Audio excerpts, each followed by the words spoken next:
আজকে আর green tea নয়, আজকে ভাবলাম একটু আদা দিয়ে দুধ চা খাবো। আর সেই জন্য এই যে এখানে বসিয়ে দিয়েছি দুধটা ফুটতে, আর ফুটে উঠতেই চা, চিনি আর একটুখানি আদা দিয়ে দিলাম।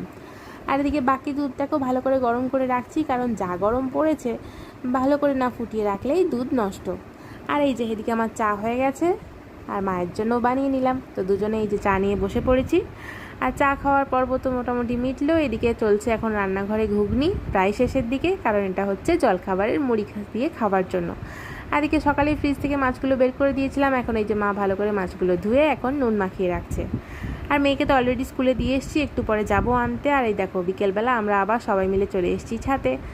সবাই মিলে বলতে মা, আমি আর মেয়ে, বর আছে ডিউটিতে। আর এখানে এই যে আমি যথারীতি ভিডিও করছি, আর জুম করে করে দেখো দূরের বিল্ডিংগুলো তোমাদেরকে দেখানোর চেষ্টা করছি। তো চলো আজকে ভিডিওটা এখানে শেষ করছি। ভালো লাগলে একটু চ্যানেল সাবস্ক্রাইব করে দিও। দেখার জন্য একটা ব্লগে টাটা।